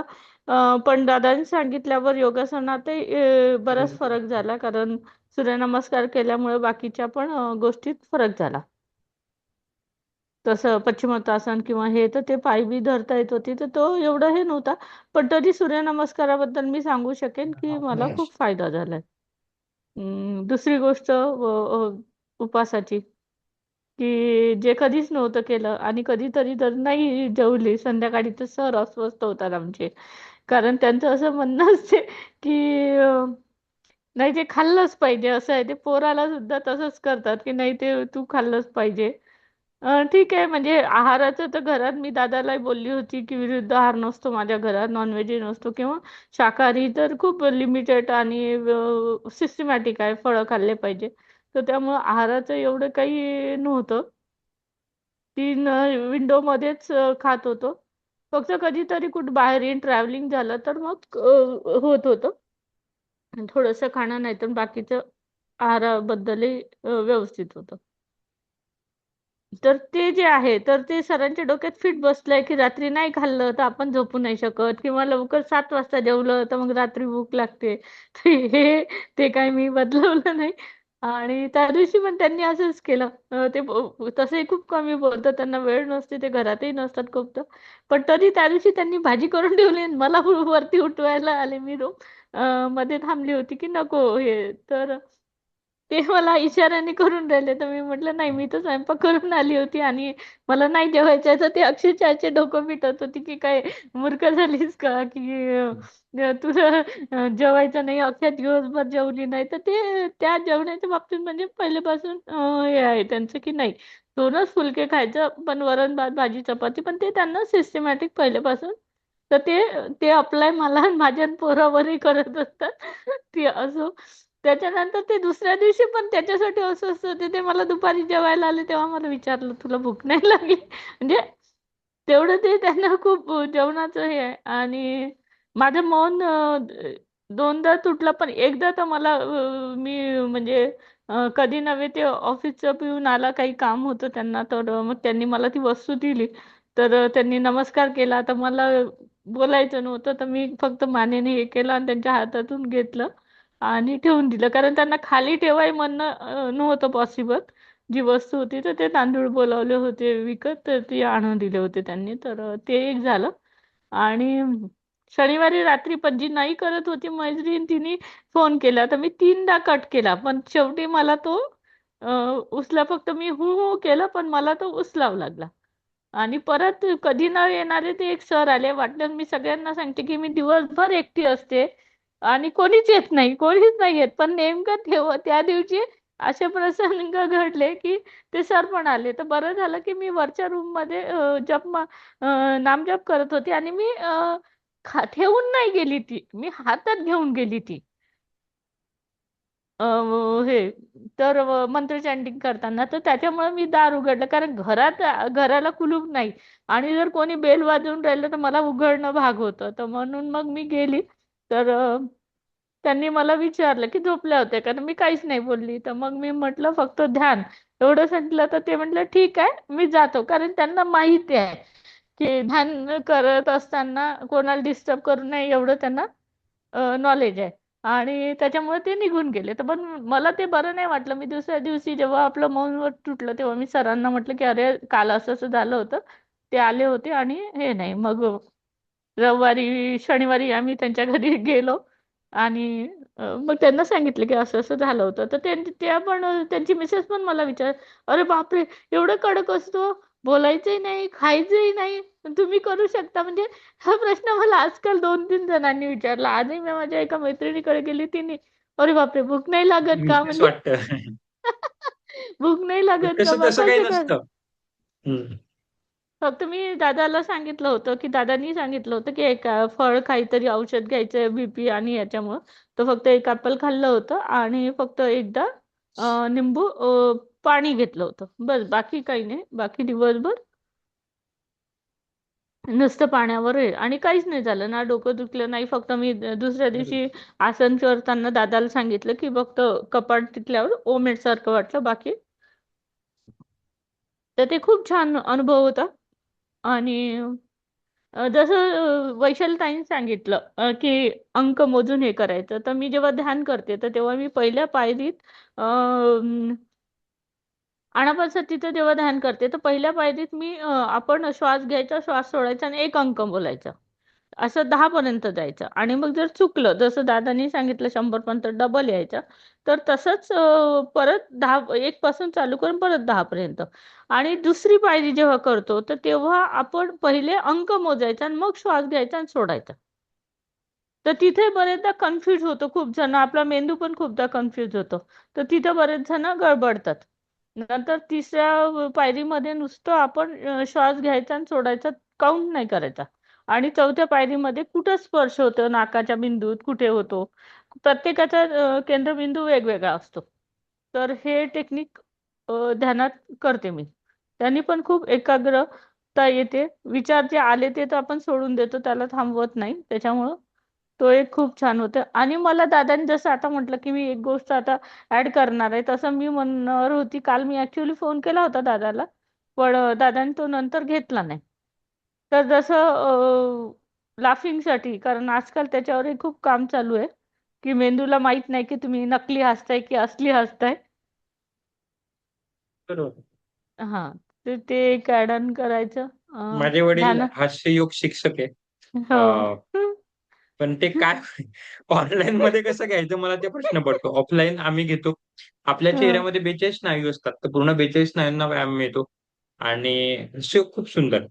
हास्ययोग जितेन कोहली म्हणून आहे, जितेन कोहली. त्यांनी भारतात आता सध्या खूप चालू आहे वगैरे. तर करायचं मस्त. घरी मी एखाद दिवस शिकवेल तुम्हाला टेक्निक, पण घरी कसं ॲक्चुअली ते हास्ययोग एक दुसऱ्यांना बघून हसावं लागतं. तर ऑनलाईनमध्ये ते कसं असायचं आणि आपण एकटे असलो तर बाकीचे लोक आपल्याला येड्यात काढतील. जोरजोरात असं असायचं ऑनलाईन. ते पब्लिकमध्ये असलं तर ते होतं. पण मला अजूनपर्यंत ऑनलाईन ते कसं जायचं ते अजूनपर्यंत मला त्याची हे नाही. म्हणजे मी खूप वेळा विचार करतो. मला पप्पा पण म्हणतात, की "तू घेत जा असं करून वगैरे." पण तो कन्सेप्ट मला ऑनलाईन कसा आणायचा, मी ऑफलाईन घेत होते, पण ऑनलाईन मी कसं मी आणायचं त्याचं त्याच्याबद्दल बोलेन, कारण माहितीये सौरभ सर घेतात, तर आम्ही दर गुरुवारी तो करतो ऑनलाईन. Very good. एकदा घ्या मग.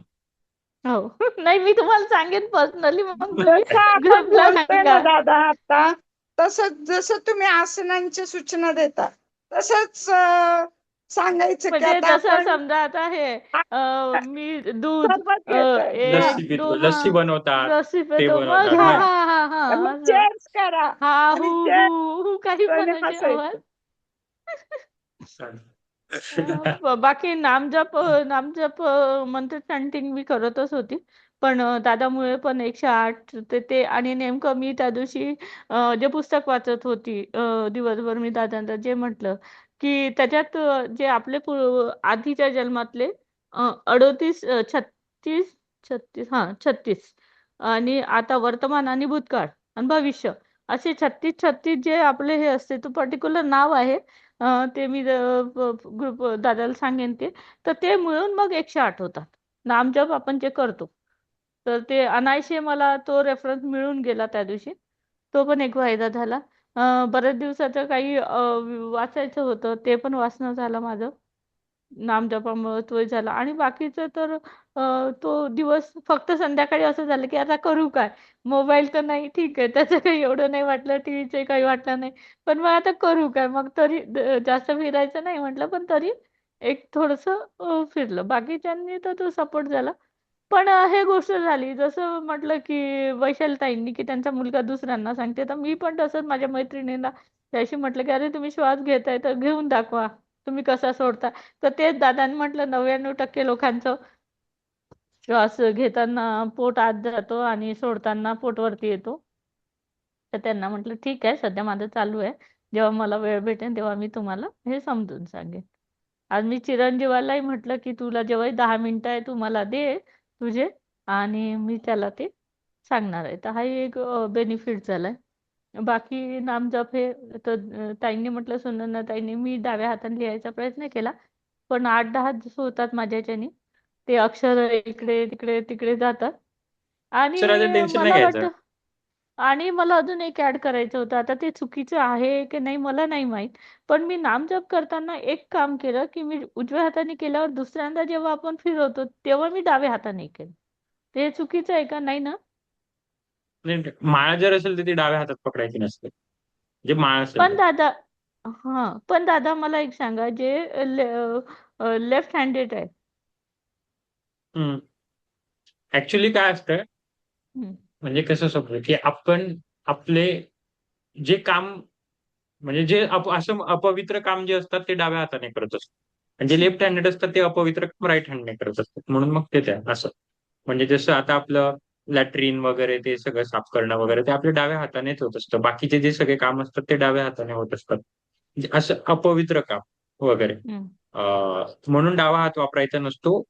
याला पण धार्मिक विधीला कोणत्याही याला डावा हात वापरायचा नसतो, उजवाच हात. आणि जो लेफ्टी असतो मग त्याने लेफ्टी त्याच्यात आहेच लेफ्टी, तर त्याला तो काही हे नाही. पण आपण मोस्टली राईटच, म्हणजे जो राईटी त्याने राईटीच वापरायचा. डाव्या हाताने हे करायचं नसतं कधी. बरं. भले बाकी पेनाने लिहा आणि हा डावा हात तेवढाच वापरला गेला पाहिजे. तर मी त्या दिवशी सांगितलं होतं, डावा हात वापरायचे खूप फायदे. फायदे म्हणजे काय, की वापरायलाच पाहिजे. प्रत्येक शरीराचा अंग चालू राहायला पाहिजे. आपण डावा हात येस. वापरणंच सोडलेलं आहे. तर छोटं-छोटं आपला स्माइलीचा बॉल दाबत राहायचा, स्माइलीचा बॉल खेळत राहायचा. काहीतरी किंवा लहान बाळांसोबत खेळतात तर डाव्या हाताने जास्ती खेळायचं. घरात स्वयंपाक करता तर काहीतरी कणिक मळताना थोडं डाव्या हातावर जास्ती हे करायचं. डावा हात वापरता पाहिजे आपला आणि सेम विथ डावा लेफ्ट लेग. आणि जसं दादांनी म्हटलं, की बा चप्पल नाही घालत, हे नाही. तर तसंच अंघोळीच्या वेळेस रफ करणं ते म्हणजे आपलं आज मी ते आधी अंघोळीबद्दल कसं सांगतो. आज आपल्याकडे वेळ आहे ना, तर अंघोळीचं शास्त्र हां. सांगतो. आज मी सगळ्यांना सांगेल अंघोळीचं. हं. अंघोळीचं पण बऱ्याच गंमत असतात. सांगतो मी बरं. अंघोळीचं. त्यानिमित्ताने हं. अंघोळीवरती पण डाऊट क्लिअर होऊन जातो. पण अ, मग त्या दिवशी उपवास आता झाला काही सगळा. राहिलंय का आपल्या ह्याच्यातलं? काही राहिलं का सांगायचं? नाही. तुम्ही सांगा आणि तुमच्याकडून हे काय राहिलं. सांगायचं हे सांगायचं राहिलं, की माझ्या बाईंनी पण मला म्हटलं, की चेहऱ्यावरची सूज कमी झाली. आज माझी मैत्रीण तिच्या घरी गेली. तिने म्हटलं काल तिची मुलगी मला म्हटलेलं, आली होती ती तर की "काकू काय करताय? वजन एवढं कमी झालंय. चेहऱ्यावर एक ग्लो येतोय. फक्त केस मी कधी पोनी बांधत नाही ना, इतक्यात पोनी बांधते त्याच्यामुळे लोकांना थोडस हे होतंय. आणि केस पांढरे झाले तर ते पण मला काही वाटून नाही राहिलं की आपण डाय करून नाही राहिलो इतके दिवस, पण ते बाकीच्यांना खटकून राहिलं. पण सगळ्यांनी म्हटलं की चेहऱ्यावर एक ग्लो आलाय आणि वजन कमी झालंय. हे 2 गोष्टी मला सांगायच्या होत्या. व्हेरी गुड, व्हेरी आहारात गुड. कसं मला ते काकडी गाजर जेवायच्या आधी खायला कंटाळा येते, पण ते मी आता खाऊन घे. सीमाताई, आणखी राहिलं ना, आमच्या सगळ्यांची फ्रेंडशिप कशी वाटली ते नाही सांगू. हा हा, खूप छान. काय काय तसंही तसंही मी दादाला म्हटलं की माझा मित्र परिवार खूप मोठा आहे. आधी मी दादाला पहिल्या वेळेस जेव्हा आमचं दोघांचं बोलणं झालं तेव्हा सांगितलं होतं. पण तरीही हाही ग्रुप खूप छान आहे माझ्या आयुष्यात आणि हा मी टिकवेन. मला माणसं जोडायला खूप आवडतं, त्यामुळं माझ्यासाठी एक अजून तुम्ही लोक ऍड झाले. Very good. आणि वयात मला मस्त. कधीच नाही वाटत. मी दादाला म्हटलं मी कोणत्याही ग्रुपमध्ये मॅच दे, जसा ग्रुप असेल तसं मी मला हे होते. तर त्याच्यामुळे तो प्रॉब्लेम नाही. पण तरीही मला ह्या छान मैत्रिणी भेटल्या आणि सुनंदाताई कळून तर खरंच मी ताईला म्हटलं एक शांतता आहे आणि तशी ध्यान उपवास झाल्यावर ताईंच्या चेहऱ्यावर अजून जास्त ग्लो मला जाणवत होता. थँक्यू. नंदाताई हे आहेत, म्हणजे ह्या सगळ्या क्लासचे मेन आहेत, कारण आम्हाला सगळ्यांना इन्स्पिरेशन मिळतंय कुठेतरी त्या साडी घालून बसतात तर मी साडी वापरत नाही. केव्हा फंक्शन असलं तर घालते. तर मला ताईंना असं वाटत होतं की एक दिवस विचारावं की अरे ताई तुम्ही कुठे जाता म्हणून साडी घालून म्हणजे घालता. तर मला तेही खूप आवडलं ताईचं, कारण आजकाल ह्या गोष्टी खूप कमी होत गेल्या. मला मनापासून साडी घालायला आवडते. सकाळी योगा असतो म्हणून ड्रेस घालते सकाळी उठल्यावर, पण आंघोळ झाली की साडीच असते बहुतेक वेळा. फार छान. एखाद वेळेस आठवड्यात एखाद वेळेस ड्रेस घालते दिवसभर. मस्त. आम्हाला ते कॅरी करायला खूप अवघड जाते. मला तरी जाते. मी 2 मिनिटात घालते लग्नाला नाही जायचं नाही, असलं तरी. साडी घालायला नाही, ते दिवसभर कॅरी करणं ते नाही शक्यच नाही. ते डोक्याच्या वरच्या गोष्टी होऊन गेले. बरं, आपण आता थांबूया, विषयांतर होतंय. दादाचं ऐकूया. हो हो दादा, आंघोळ विषय. दादा, ओव्हर टू यू. आवाज म्यूट म्यूट दादा, म्यूट आहे. ओके, ठीक आहे. सॉरी. आज आवाज येतोय? हा, मी बोलत. हा, ठीक आहे. चलो, मी माझी स्पॉटलाइट काढून देतो म्हणजे सगळ्यांना बघता येईल. हा, ठीक आहे. अंघोळीचं काय नाही, 2-5 पॉईंट सांगून देतो जे तुम्हाला माहिती पाहिजे. तर सगळ्यात पहिले एक संभ्रम असा आहे की थंड पाण्याने अंघोळ करायला पाहिजे. म्हणजे आपण असं म्हणतो, रेफरन्स देतो की थंड पाण्याने अंघोळ केल्याने इम्युनिटी वाढते, अमकं होतं ढमकं होतं वगैरे. तर हा विषय कुठून आला? थंड पाण्याने अंघोळ करायला पाहिजे हा विषय कुठून आला? आपण कोणत्या गोष्टीचा रेफरन्स देतो? देतो ना आपण बोलता बोलता की आपले जुने लोक तर थंड पाण्याने अंघोळ करत होते वगैरे, असा रेफरन्स देतो आपण बोलताना किंवा काय वगैरे. तर कुठून आलं, ही गोष्ट कुठून येते की थंड पाण्याने अंघोळ करायला पाहिजे? मला असं वाटतं की पूर्वी लोक विहिरीवर नदीवर आंघोळ करायचे ना, तिथून आला असेल. कारण माझे सासरे म्हणजे माझ्या सासूबाई म्हणायच्या, माझ्या सासऱ्यांनी कधीच आयुष्यात कोमट पाणी पण नाही, कायम गार पाण्याने आंघोळ केली. Very very good. तेच तेच मला अपेक्षित होतं. तर जेव्हा आपल्याला आपण ऐकलेलं आहे, आता सुनंदाताईंना त्यांनी लगेच म्हणजे त्यांना माहिती आहे. पण आता जे नुसते ऐकतात की थंड पाण्याने अंघोळ करायचं, तर ते हे ऐकण्याची सुरुवात कुठून झालेली आहे? नेहमी मी तुम्हाला म्हणून इतिहासात नेतो, याच्यात पण इतिहासात नेतो, की हे जे लोक प्रॉपर नदीवर करायचे, विहिरीत करायचे, झऱ्यांमध्ये करायचे, ते थंड पाण्यातून अंघोळ करते, ह्या कन्सेप्ट तिथून आलेला आहे, तसा आलेला आहे. मग आता आपण झऱ्यात अंघोळ करू शकतो का? आता आपण विहिरीत करू शकतो का? आता आपण हे करू शकतो का? भलेही पाणी येते तलावातून, डॅम मधून येतो वगैरे ते, पण मग ते टाकीत येतं, पाईपलाईन मधून येतं, टाकीत येतं वगैरे. तर जर आपण थंड पाण्याने अंघोळ केली तर फ्रेश वगैरे सगळं नक्की वाटेल. पण जे जे खरे जे थंड पाण्याचे गुणधर्म आहे ते आपल्याला थंड पाण्याने मिळणार नाही आहेत, कारण ते आर्टिफिशियल Natural. पाणी आर्टिफिशियल पाणी. तर थंड पाण्याच्या अंघोळीमध्ये शक्यतो म्हणजे जबरदस्ती थंड पाण्याने जर सहन होत नसेल, तर फक्त दुसऱ्यांचं ऐकून थंड पाण्याने अंघोळ करायची, या नियमामध्ये जास्ती जोर द्यायची काही गरज नाही, पहिली गोष्ट. कारण जे थंड पाण्याची जी सुरुवात झाली, ती सुरुवात आपण करूच शकत नाही. हां, मात्र जर कुठे तुम्ही फिरायला गेले, वाटलं झरा वगैरे, धबधबा वगैरे दिसला, मग तिकडे तो चान्स सोडायचा नाही. असं बघायचं. पण हा एक कन्सेप्ट आहे जिथे मला वाटतं की फार थंड पाण्याचा होतो. दुसरी गोष्ट म्हणजे शक्यतोवर आपण अंघोळीला फार कॉम्प्रोमाइज करतो. सगळ्यात जी कॉम्प्रोमाइज झालेली गोष्ट असते ती अंघोळ. म्हणजे कधी लक्षात आठवा तुम्ही स्वतःला. आठवावं लागेल, डोक्याला खूप विचार करावा लागेल की कधी स्वतःसोबत अंघोळ करताना वेळ घालवला. प्रॉपर हातांना चांगलं घासलेलं आहे, चेहऱ्याला चांगलं हे केलेलं आहे, तळपायाला, बोटांना, टाचेला, या सगळ्या गोष्टींना अंघोळीला 12 ते 15 मिनिटं लागलेच पाहिजे. नाही लागले 12 ते 15 मिनिटं तर एक दिवस लागले पाहिजे. रविवारी एक दिवस ठरवून घ्यायचा. प्रत्येकाचा वेगवेगळा असू शकतो.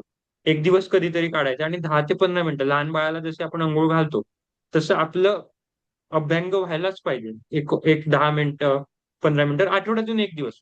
आपण एवढे सगळे ब्युटी पार्लर्स लावतो, त्याला पण वेळ लागतोच. पैसे तर पैसा जातो. चेहऱ्यावरती केमिकल टाकतो आणि परत पार्लरमध्ये वेळ लागतोच. मग अंघोळीमध्ये वेळ लागायला काय तेवढेच फायदे. आता बघा, मौन वगैरे तुम्ही सगळ्यांनी एक दिवसानं आणलं, चेहऱ्याला टवटवीत येतो. आता फक्त बाकी शरीराला जे असतात, कारण काय असतात, आपले सगळे पोर्स हे ब्लॉक झालेले असतात. आपण हे सगळे आता दररोज घाम टाकतोय, सूर्यनमस्कार विपरीत करणे, आता हळूहळू तुम्हाला अजून घाम येईल, प्राणायामाने पण घाम येईल, तसं वगैरे. मग जोवर तुमची अंघोळ चांगली नाही होणार ना, तोवर मग ह्या सगळ्या गोष्टी बाहेर नाही निघणार. बाहेर नाही निघणार मग म्हणजे चेहऱ्याला तर व्हायचं असेल, शरीराला तर टवटवीत व्हायचं असेल, पण ते घाम निघायला जागाच नाही राहणार, तर मग काय होईल, पिंपल्स येतील, पुरळ येतील, स्किन थोडी रफ होईल, रॅशेस पडतील वगैरे. ऍक्च्युली होत असेल ते चांगलं, कारण शरीर तर सगळं टॉक्सिन बाहेर पाडते. पण मग आपल्याला काय वाटेल की अरे माझी स्किन तर खराब झाली. तर त्यासाठी अंघोळ 10-15 मिनिटं ऍटलिस्ट आठवड्यातून एक दिवस किंवा 2 दिवस. दररोज तर शक्य नाही, हे मी पण मान्य करतो. ज्यांना शक्य त्यांनी करायचं, चांगलीच गोष्ट आहे. नाही झालं तर एक दिवस तरी अंघोळ करायला पाहिजे. आणि अंघोळ करताना सुरुवात कुठून करायची? आधी पायापासून. गुडघ्यावर पाणी टाकायचं. गुडघ्यावर. सुनंदाताई, पायापासून. बाकीच्या ताई? मी तर पायापासून काय सायन्स आहे त्याच्या मागे? बरोबर आहे, उत्तर सगळ्यांचं बरोबर. काय सायन्स आहे त्याच्या मागे? सायन्स माहित नाही, पण मी काही व्हिडिओज मध्ये ऐकलंय म्हणून. ओके, कोई बताएगा? सायन्स माहित नाही दादा, पण माझी आई पायावरच पहिलं पाणी घालायची, त्यामुळे ते माहिती आहे की पायापासूनच आंघोळीला सुरुवात करायची. Very good. तर याचे दोन कारण, जसे मी सांगतो, सायन्स पण सांगतो आणि आपलं आध्यात्मिक म्हणजे ट्रेडिशनल पण सांगतो. तर सायन्स असं आहे की जे काही एक तर आपण एक तर थंड पाण्याने करतो किंवा गरम पाण्याने करतो, असं मधलं तर कधीच करत नाही. एक तर इकडचे टोक असतं किंवा तिकडचं टोक असतं. तर मेंदू हा फार टेम्परेचर सेन्सिटिव्ह असतो. मेंदू झालं किंवा हृदय झालं वगैरे.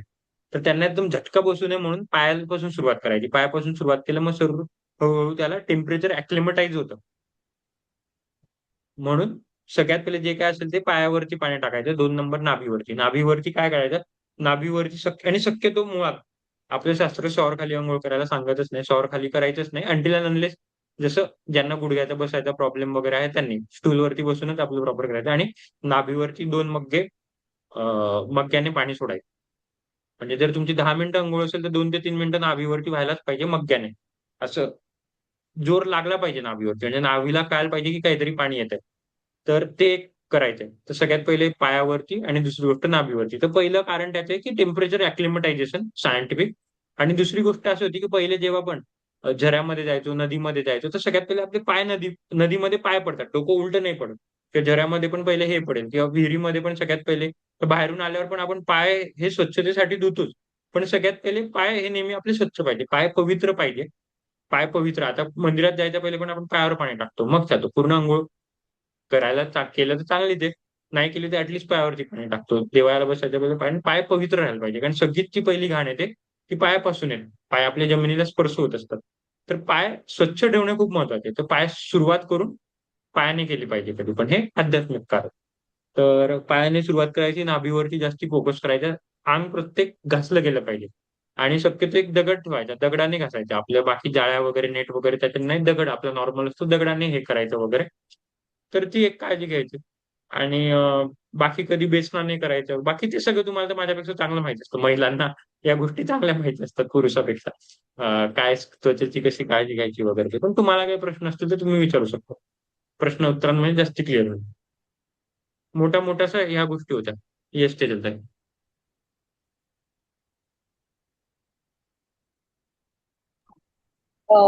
दादा मी लास्टच्या चर्चासत्रामध्ये नव्हती ज्यावेळेस बीपी वगैरे डिस्कस झालं. पण त्यातला एक प्रश्न विचारायचा आहे की प्रेग्नन्सीच्या टाइमला माझा बीपी खूप हाय झालेला, म्हणून माझं सी सेक्शन डिलिव्हरी करावी लागली. डॉक्टरने सांगितलेलं की 1.5 ते 2 महिन्यात गोळी नाही बंद झाली तर तुम्हाला कंटिन्यू गोळी असेल. जवळजवळ 6-7 महिने माझी ती चालू होती कंटिन्यू गोळी. पण माझं वजन तेव्हा 72 किलो होतं आणि डॉक्टर मला बोलले वजन पण तुमचं खूप जास्त आहे आणि आता गोळी जर कंटिन्यू चालू आहे तर कंटिन्यू ठेवावी लागेल. पण त्यामध्ये मला मी कधी म्हणजे गोळ्यांवर डिपेंड कधी राहिली नाही. तर त्या ह्याच्यामध्ये मी ऑब्झर्व केलं की थोडंसं जरी गोळीचा टाइम चुकला, थोडा तरी गोळीचा टाइम चुकला तर त्रास होत होता आणि मला त्याच्यावर डिपेंड राहायचं नव्हतं. आणि हळूहळू जशा आता तुम्ही जेवणाच्या ज्या विंडो सांगितल्या ना, त्यावेळेस मला एका आयुर्वेदिक डॉक्टरने सांगितलेलं, त्या मला आता आठवल्या की अरे हा तेव्हा मी असं केलं, तेव्हा मी 11 किलो वजन कमी केलेलं माझं झालेलं, ते आपोआप केलं असं नव्हतं. आणि आपोआप माझं ना बीपी पण सगळं नॉर्मल आला आणि बीपी पण झाला. मग इथे कुठेतरी त्यावेळेस माझा प्लास्टिको जे आपण त्याशी तुम्ही जे बोलत होता ते कुठेतरी माइंडसेट बनलं म्हणून ती बीपीची गोळी बंद झाली की म्हणजे काय असं शरीरात चेंजेस होतात की ज्यामुळे अशा बीपीच्या गोळ्या बंद होतात. की तो प्रेग्नन्सीचा होता बीपी हाय झालेला म्हणून गोळी बंद झाली. म्हणजे मला शक्यतो काही लोक बोलतात की नाही त्यावेळेस प्रेग्नन्सीचा होता ना बीपी म्हणून तुझी गोळी ती बंद झाली. पण बरोबर. डॉक्टरने सांगितलेलं 1.5 ते 2 महिने मध्ये गोळी बंद झाली पाहिजे, नाहीतर तो लाईफ टाइम खावी लागेल. पण जवळजवळ मी तर 7-8 महिने खाल्ली गोळी. 7-8 महिने खाल्ली हे चुकीचं झालं. म्हणजे तुमचं तुम्ही जर म्हणजे जर तसं जसं तुम्ही सांगितलं माइंडसेट वगैरे त्या काही गोष्टी ठरवल्या असत्या किंवा डॉक्टरांनी जास्ती ते घाबरवलं नसतं तर ते 1.5-2 महिन्यात म्हणजे जेव्हा गरज पडली असती तेव्हा पुरती ते देऊन ती गोष्ट सॉल्व्ह होऊ शकली असती, मोकळं झालं असतं. म्हणजे तेवढी ताकद असते आपल्या शरीरात. आणि ते पहिले म्हणजे फर्स्ट ट्रायमिस्टर तेवढं थोडं प्रॉब्लेम होतातच. कोणाचं बीपी होतो, कोणाचं थायरॉइड होतं. जसं मी मागच्याला थायरॉइडचं बदललं. कोणाकोणाचं HB वगैरे कमी होऊन जातं. त्या पहिल्या 2 ट्रायमिस्टर त्यातल्या त्यात होतच. तेवढं ते क्रुशियल असतात. आता ते लांबलं गेलं, ते भीतीमुळे म्हणा किंवा आपण रिस्क नाही घेत तेव्हा मोस्टली सहजासहजी रिस्क नाही घ्यायची. आपल्याला रिस्क घ्यायची इच्छा नसते कारण बाळ असतं पोटात वगैरे त्याच्यामुळे. पण ते तेव्हा पण सुटलं असतं म्हणजे मला नाही तेवढी माझं म्हणजे बीपी ना नेहमी नॉर्मलच असायचा आणि 9व्या महिन्यात जसं लागलं ना, ज्या दिवशी म्हणजे नेक्स्ट डे माझं सी सेक्शन करायला त्याच्या आधी जस्ट रुटीन चेकअपला गेली ना त्यावेळेस कळलं की अरे बीपी खूप हाय झालंय. आणि एनी हाव मला ते डॉक्टरने इंजेक्शन वगैरे दिलेले, पण नाही तुमचं दिवस वगैरे भरले तर तुम्हाला सी सेक्शन डिलिव्हरी करावी. पण तेव्हापासून जी गोळी सुरू झालेली ना म्हणजे 9व्या महिन्याच्या नंतर प्रेग्नन्सी हं. ती माझी पुढे 7-8 महिने सुरू होती असं म्हणते. अच्छा पुढची 7-8 महिने हा आफ्टर प्रेग्नन्सी. आणि मग ती नंतर 9 महिन्यानंतर सुटली. हा ना सुटली म्हणजे माझं वजन पण कमी झालं. मी 60 किलो वजन झालं माझं. वजन पण कमी केलं. डॉक्टर हं. म्हणजे तेव्हा बोलले की वेट लॉस करा वगैरे. पण मग ते डॉक्टर जसं आता तुम्ही विंडोजचं सांगितलं तेव्हा मला काय खा काय नको का हे नाही, फक्त विंडोज सांगितलेलं. विंडोज असं नव्हतं, ते म्हणले टाइमावर खात जा, जरा स्वतःच्या तब्येतीकडे लक्ष दे आणि मग होईल बरोबर. आणि आपोआप वजन पण कमी आलं, मग गोळी पण बंद झाली. मग मी खूप ते हॅप्पी झाली की विंडोमुळे होतं ना ते विंडोमुळे होतं ना ते सगळ्या ह्या गोष्टी सगळ्या विंडोमुळे होतात. माझ्या आईचं बीपी विंडोमुळेच झालेलं आहे. म्हणजे असे माझाच नाही पण आपण बाकीचे जे आता जसं की विनाताई खूप दिवस झाले बीपीच्या गोळ्या खात आहेत, तर त्यांचाही बीपी होऊ शकतो का? होतं हो. मी सांगतो का माझ्या आईचं झालं. मी जस्ट सांगतो माझ्या आईचं त्याचं कारण पण सांगतो. मी सायन्स पण सांगतो. त्याच्या मागे नेमकं काय होतं, बीपी कसं कमी होतं. तर काय होतं जेव्हा विंडो करतो ना आपण, तर विंडो मुळात तेच. परत आता मी मागच्या ह्याच्यात एकदम डिटेलमध्ये जात नाही. आपण मागच्याला डिस्कस केलेलं. बीपी 2 कारणांमुळे होतं. ठीक आहे. एक तर प्लाक जमतं आणि एक तर ते मी तुम्हाला सांगितलं होतं, की एक तर प्लाक जमतं किंवा स्टिफनेस वाढतं. तर जर पहिल्या प्रकारचं असेल प्लाक जमतं म्हणजे काय मी ते गटरीचं उदाहरण दिलं होतं. गटरीमध्ये कचरा जमतो.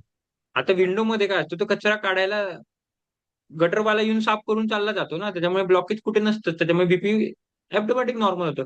बीपी का वाढते? बीपी का वाढते? म्हणजे हृदयाला जास्ती काम करावं लागते. जर गटरीमध्ये ब्लॉकेज आहे, तर गटरीतलं पाणी पुढे ढकलण्यासाठी जोरात धक्का मारावा लागेल ना. आता हे जर ब्लॉकेजच काढलं, तर जोरात धक्का मारायची गरजच नाही. ऑटोमॅटिक पाणी आपल्या बाहेर आहे. हे ब्लॉकेज कसं काय निघेल? हेच शरीराला झाडू मारायला तुम्हाला वेळ भेटेल विंडोमध्ये. म्हणजे तुमच्या शरीराला वेळ मिळेल. म्हणजे छोटे-मोठे ब्लॉकेज असू शकतात. छोटे-मोठे काही कोलेस्ट्रॉल वगैरे असू शकतात. डिपॉझिट्स असू शकतात. कॅल्शियम डिपॉझिट्स असू शकतात. कुठे काही गुठळे असू शकतात, ह्या सगळ्या निघून जातात आणि त्याच्यामुळे बीपी नॉर्मल होतो. माझ्या आईचं तेच सांगतो, माझ्या आईचं झालेलं. माझ्या आईचं 30 वर्ष बीपी होतं, 30 वर्ष बीपी होतं, म्हणजे जेव्हापासून मी झालो तेव्हापासून होतं आणि कोविडच्या 3-4 वर्ष पहिल्यापासून सुटलं ते आतापर्यंत, नॉट अ सिंगल टाइम. आणि 30 वर्ष म्हणजे जुना बीपी होता. माझं दादा एक उद्या सांगायचं राहिलं. सकाळी मी नाहीये. उद्या सकाळी मी नगरला चालले 7 वाजता. तर उद्या सकाळी जाऊन संध्याकाळी परत येईल. तर उद्या योगाला नाहीये मी. काय हरकत नाही, वीणाताईंना भेटून घ्या. विनाताई नगरला राहतात का? नगरला असतात त्या. हो. ओके ओके, करीन फोन. नाव ठेवायला चालले. ठीक. नातवाला मला एक नाही. सांगायचं राहिलंय येस झोपेबद्दल. सुनंदाताईंनी सांगितलं तसं माझा झोपेचा खूप इश्यू होता. पण क्लास चालू व्हायच्या आधी पासून थोडासा नॉर्मल झाला आणि आता क्लास चालू झाल्यापासून एकदमच झालाय तो. तर हा खूप छान फायदा झालाय. मस्त. होतंय. हे खूप खूप गोष्टी खूप सोप्या आहेत, खूप म्हणजे सोप्या. मधात आपण मी जरी खूपच हे करतोय. झोपेतून उठली तरी मला आधी थोडस माणसाची पटकन झोप येत नाही, पण आता तसं नाही होत. आता झोप येऊन जाते. मस्त, व्हेरी गुड, हम्म. मस्त. चल दादा, मी झोपू का? हा, झोपा झोपा. येस येस, मी प्रश्न चल, उत्तर घेतो आणि मी पण माइंड अप करतो, मला स्टेशनवर ओके. जायचंय. येस. सगळ्यांना दादा धन्यवाद. थँक्यू. येस येस, सगळ्यांना वैशाली ताई, काही प्रश्न शुभरात्री. होता? हो, तुम्ही मौनाचं महत्व तुम्ही सांगणार होते.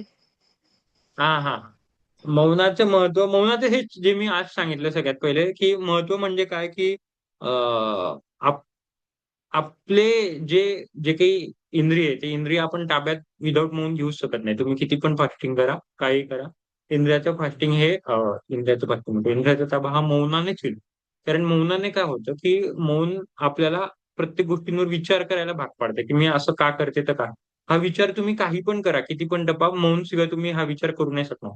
आणि खूप वेळेला काय होतं, की आपण पूर्ण दुनियेचा विचार करतो, सगळ्यांचा विचार करतो, घरच्यांचा तर करतो, जे आपले असतात त्यांचा तर करतोच, पण जे जे आपले कोणीही नसतात त्यांच्याबद्दल पण खूप विचार, की मग असं का, तसं का, असं का वगैरे, ते काय. पण याच्यामध्ये आपण आपला विचार करून घेतो. तर मौनाचं महत्व म्हणजे, मी शारीरिक महत्वामध्ये येतच नाही, शारीरिक तर तुम्ही सगळ्यांचे अनुभव ऐकले, शारीरिक, मानसिक वगैरे. पण एक एक असं आहे, की मी का आले, किंवा माझं काय अस्तित्व आहे, एक्झिस्टन्स जे म्हणतो, ते तुम्हाला मौनच देईल. असं बाकी दुसरं देणारच नाही त्या त्या गोष्टींचा. आणि खूप प्रश्न ते म्हणजे आयुष्यात भरपूर प्रश्न तुम्हाला पडलेले असतील.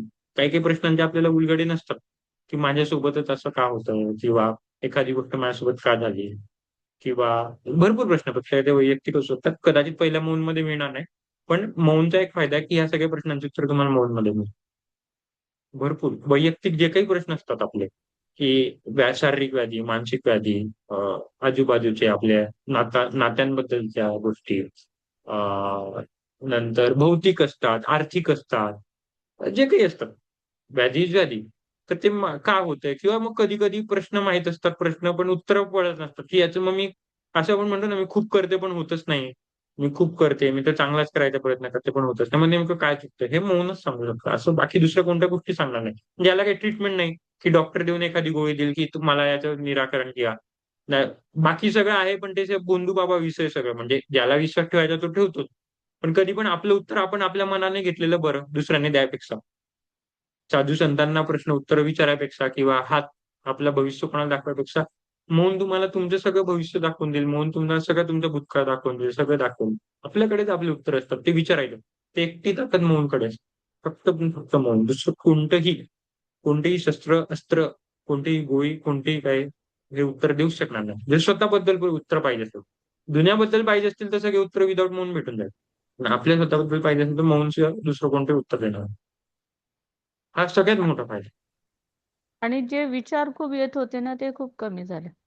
होतील, मी तेच सांगू ना, कारण विचार कमी. ऍक्च्युली काय होतं, आपण स्वतःबद्दल का नाही करू शकत, कारण तेच ना, बाहेरचेच एवढे विचार येतात, की स्वतःबद्दल विचार करायला ते संधीच नाही देत ना मेंदू आपल्याला. आता मौनमध्ये मी तेच म्हणतो, मौनचा हाच एक फायदा आहे, की ते विचार कमी आल्यामुळे तुम्ही, म्हणूनच तुम्हाला सांगितलं होतं, की नेट बीट नका करू वगैरे, काय काय. इनफॅक्ट सीमाताई गुर्जरला पुस्तक पण नका वाचू अवांतर. तो वाचायचं आध्यात्मिक, की जेणेकरून कंप्लीट झिरो, स्वतःबद्दल जे काय असेल ते. खूप प्रश्नांची उत्तरं मिळतात, भयंकर. Career decision, financial decision, relationship decision, health decision, जे काय असतील प्रत्येकाचं तर वैयक्तिक असू शकतं. ते खूप उत्तर मिळतात. म्हणजे कधी कधी लोकांचे आयुष्य निघून जातं उत्तर स्वतः. आणि फक्त मौन मध्ये एक ताकद असते की ते 1 ते 2 दिवसात पण मिळू शकते उत्तर. खूप लोक हे उत्तर घ्यायसाठी इकडे तिकडे भटकत राहतात. लाखो रुपये भरतात, करोडो भरतात. हे बाबा प्रकरण पाहिलं. खराब प्रकरण आहे. कारण कितीतरी लाखो रुपये भरले, कितीतरी हे भरलं. काय असतं फक्त की दुसऱ्यांकडून एक प्रश्नांची उत्तर घ्यायची अपेक्षा असते. मुळात आपण प्रश्नांची उत्तरच शोधत असतो. दुसरं तर काय ऍक्सेस त्यांचं काय एकदम करोडपती बनवून टाकलं. समजा मी खरातकडे गेलो तर मला एकदम असंच रात्रात करोडपती मी नाही झालो किंवा रात्रात खूप शक्तिशाली नाही झालो किंवा रात्रात काय नाही आलं. फक्त मला एखादी प्रश्नाचं उत्तर होतं ते मला मिळत नव्हतं. ते उत्तर घ्यायसाठी मी गेलेलो की माझ्यासोबत असं का होतं. ते उत्तर मिळून गेलं.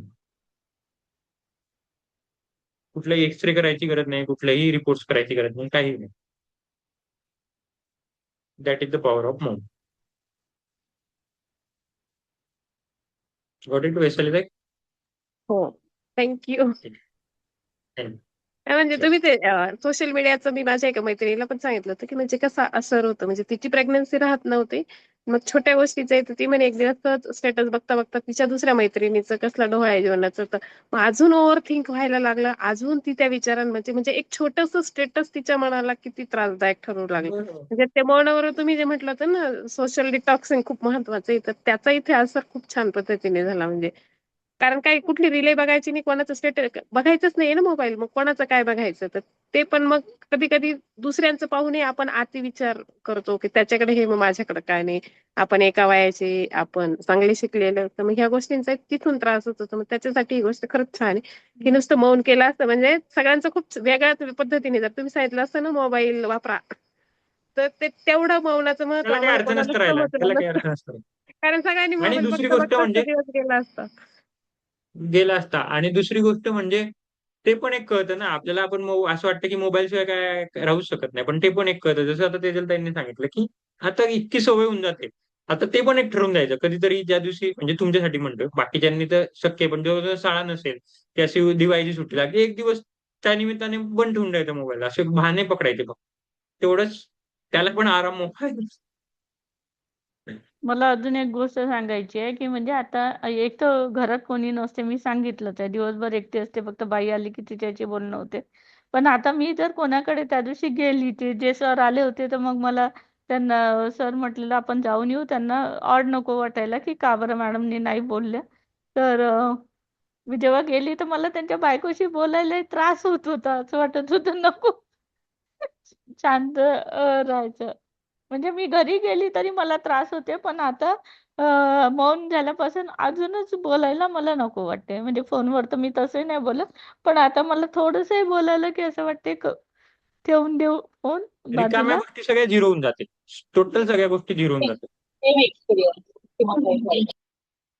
अजून तर एकच झालेला आहे. विचार करा, जेव्हा दर आठवड्याला कराल, महिन्याला कराल, तेव्हा किती एंटायर मिरॅकल. आणि काय रॉकेट सायन्स, आपण 1 रुपया भरला नाही, 1 रुपया काही गोळी नाही घेतली, काही असंच कुठे जिम नाही घेतली. म्हणजे असंच एक्स्ट्रा काही एक्स्ट्रा ऑर्डिनरी काहीच करत नाही ना. समोरच्याला म्हटलं तर समोरचं आपल्याला वेड्यात काढेल.